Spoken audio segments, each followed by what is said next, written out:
सम्मानित मंच, उपस्थित श्रद्धालु भाई और बहनों, वास्तव में मंचस्थ जितने भी सिद्ध पुरुष हैं उनको हम लोगों ने बुलाया था कि उनके मार्गदर्शन प्राप्त करके आगे का मार्ग हम प्रशस्त करें। जितनी बात बताई गई है इस संबंध में उससे आगे कुछ बताने का है नहीं। अभी केवल हम लोगों ने इतना किया है, सोमपुरा जी को मैंने कहा था कि हर एक समय का एक अपना इतिहास होता है।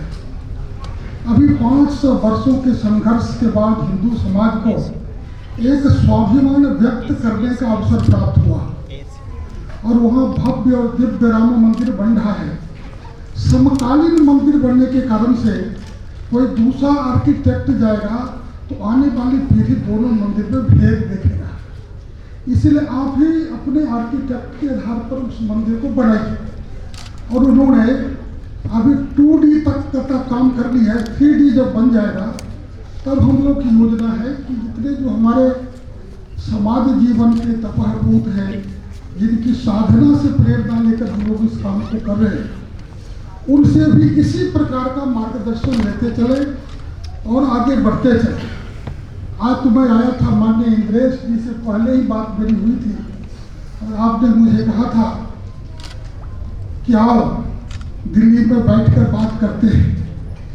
आज तो मैं मार्गदर्शन के लिए आया था और हमारा सौभाग्य है कि शिव प्रसाद जी भी हैं, जाजूर भी है और हमारे दो वरिष्ठ संत, 3 संत हैं। और फिर मिथिला भूमि से देश का गौरव ऐसा प्राण बने, जैसे हमारे प्रभात जी भी हमारे अग्रज यहाँ बीच में बैठे हैं। मैं एक छोटी बात बता करके क्यों इस काम को मैं करना चाहता हूँ। हमारे यहाँ मैथिल भाई कहे बड़ी संख्या में है। बिहार गरीब है और आज के दिन भी बिहार में 70% जो घर है वो फूस का है, बांस के खूंटे लगाए जाते हैं। और आंधी तूफान जब आता है तो मैं जब छोटा था तो मेरी माँ उस खूंटे को पकड़ करके खूब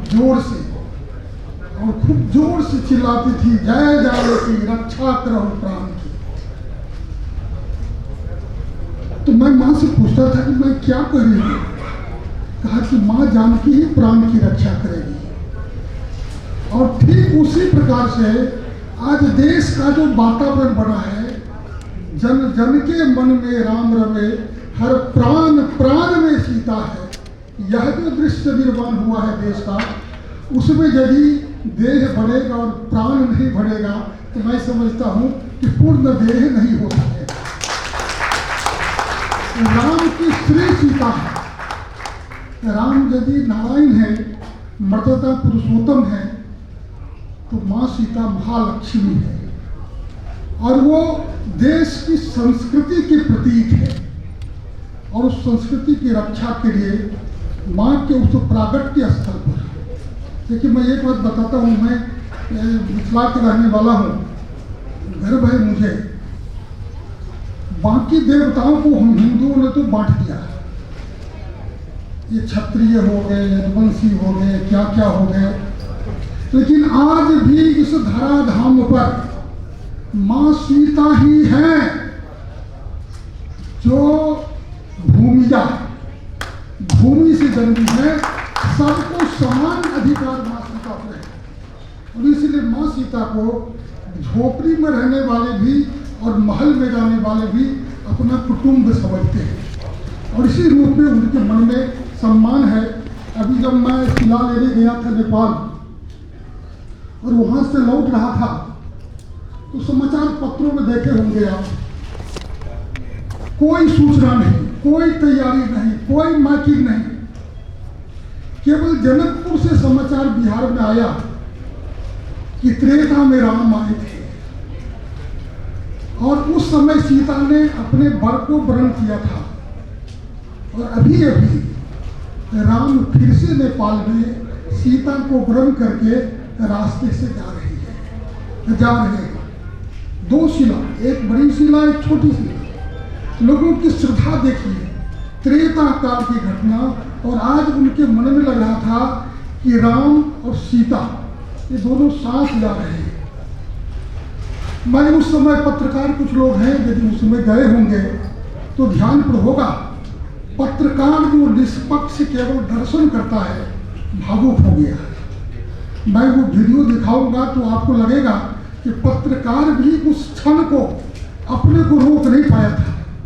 5 लाख से अधिक लोग गोपालगंज और उत्तर प्रदेश की सीमा पर छोड़ने आए थे। मैं आहत हो गया जब मुझे लोग कहता था कि सीता के भाग्य में केवल यही लिखा है, धरती में समा गई। हमारे यहाँ गवर्नर हुई थी, उन्होंने एक पुस्तक लिखी है सीता, प्रभात जी पढ़े होंगे, मृदुला से नाम था। हाँ,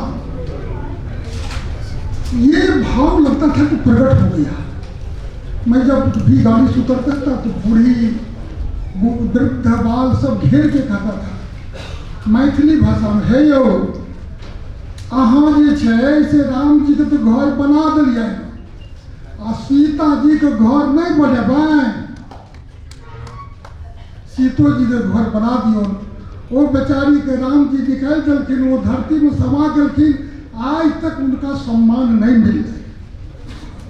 इसलिए मिथिला के लोगों के हृदय में आज भी वो तर्पण है कि मेरी बेटी मिथिला से गई, अयोध्या में नहीं बस पाई, राम के साथ सारे कष्ट भोगी और अंततः फिर से धरती में समा गई। इसीलिए अयोध्या में जब राम मंदिर बन रहा था तो निर्वाणकर्ता के सामने एक यक्ष प्रश्न खड़ा हो गया कि क्या राम जी अयोध्या में विराजेंगे तो सीता जी का स्थान कहाँ होगा। और इसीलिए हम लोग को तय करना पड़ा कि राम जी गर्भगृह में रहेंगे और राम दरबार में सीता जी विराजेंगी। वैसे ही जनकपुर में माँ सीता के उस प्रकट के स्थल पर में भव्य और दिव्य मंदिर बने। यह हम सबों का कल्पना है। कभी राम जन्मभूमि की प्रेरणा संतों ने दी थी, और मैं तो अशोक जी के सिंघल के साथ काम करने का सौभाग्य मिला। उनका इतना श्रद्धा था संतों के प्रति कि जब हम लोग थक जाते थे तो कहते थे अब क्या होगा, कहते चिंता मत करो, मिथ्या न हो ये देव ऋषिवाणी। संत ने कहा है मंदिर बनेगा तो मंदिर बनेगा। ये बाबा ने कहा है शिला पूजन कराओ, मंदिर बनेगा। और हम लोग कभी भी निराश नहीं हुए। एक संत के वचन पर हम लोग लड़ते रहे, और आज यह प्रेरणा भी किसी संत ने दिया है। तो मेरा विश्वास है माँ सीता के प्रागट्य स्थल पर में भव्य और दिव्य मंदिर बनेगा। आप लोगों का स्नेह और आशीर्वाद मिलना चाहिए। और मंचस्थ जो हमारे माननीय अतिथिगण हैं वो सभी अपने जीवन में सिद्धस्थ हैं, और आज हम लोग इसी कामना से आए हैं कि आपसे जो सूत्र मिलेगा उसी सूत्र को पकड़कर आगे के हम सारे काम को करेंगे। इन्हीं अपेक्षा के साथ मैं अपनी बात को विराम देता हूँ। आप सबों को नमन करते हुए अपनी वाणी को